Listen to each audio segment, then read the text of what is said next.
नाज़रीन, खैरपुर नाथन शाह लॻ 200 घरनि ते ॿधल ॻोठ मीरो कलहोड़ो में बरसात ऐं ॿोड़ जी तबाही बाद हाणे अक्सर घरनि जा हाणे आसार बाक़ी रहिजी विया आहिनि। उन हवाले सां तफ़सील ॾिसूं था इरफान अली बुघियो जी हिन रिपोर्ट में।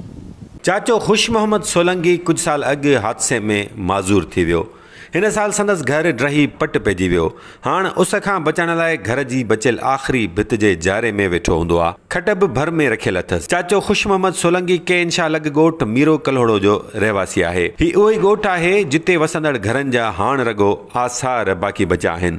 ॿोड़ केतिरी तबाही आंदी आहे को अची हिते ॾिसे। हाणे जंग में असल खां एक्सीडेंट थी पियो, किरी पियो, माल जाल कढी वञी जंग में वेठा इनके बोट आई उन करायो न मींहं न पोइ लॾो खे वॼायासीं। मोटी आहे अचे बर ते वेठा आहियूं। चाचो ख़ुश मोहम्मद ॿुधाए थो त माज़ूर हूंदे बि वोट कास्ट कराइण लाइ खेसि ॿाह मां वठी वेंदा हुआ। उहो ॿाह मोटी हलंदा ठपो हणी आई मोटी रहूं।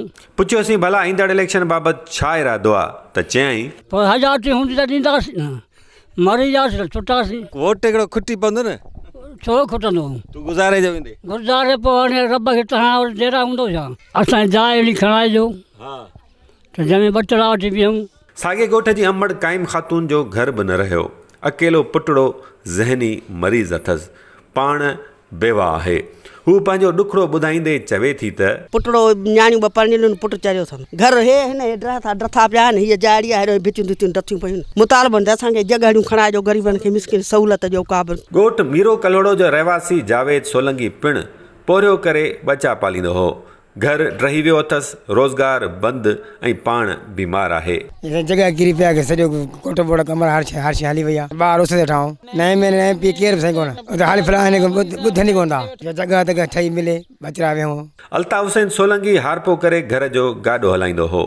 बनी बि ॿुॾी वई, घर बि ड्रही पियसि। हाणे हू किथे था रहनि पाण ॿुधाए थो। सरे महिल ॾिसो त सभु तव्हांखे पाण वठी ॾसियोसीं त सभु उस ते वेठा आहियूं, के टेंटूं हयूं वेठा आहियूं। ॾिसो का त माना छांव कोन्हे का जिते खट कटी असां वेहूं। असां सियारे में नंढड़ा ॿार मासूम वठी काॾे निकिरंदासीं। असांजो मतिलबु इहो आहे त असां गवर्नमेंट खे दरख़्वास्त था कयूं, एनजीओस खे दरख़्वास्त था कयूं त महिरबानी करे असांखे माना पंहिंजो कमु कराइजनि ऐं ठहिराइजनि। अतर अली सोलंकी इंटर बाद पढ़ाई बंदि करे छॾी आहे।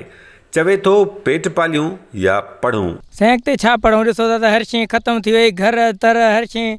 हाणे पढ़ूं या अॻिते जेको आहे पेट भरे खाऊं। साईं घर असांखे ठहिराइजनि, हिन महिल न राशन वा न छू न छा, जेको आहे हिन महिल ग़रीब माण्हू मिसकिन असांजी बनियूं धनियूं हर शइ ॿुॾियूं।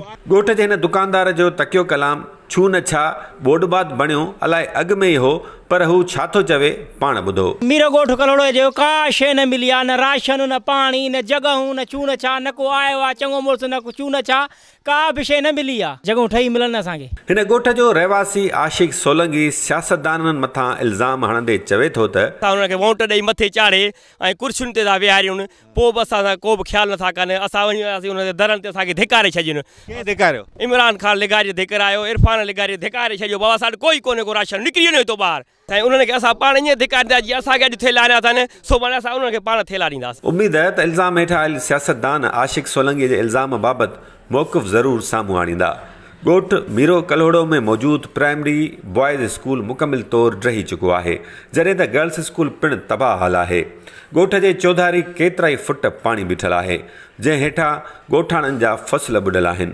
संदन दिलि ही मंज़र सुबुह शाम ॾिसी रत जा ॻोढ़ा ॻाड़े थी। कैमरामैन यासिर कुरैशी सां गॾु इरफान अली बुघियो, आवाज़ न्यूज़, KN शाह।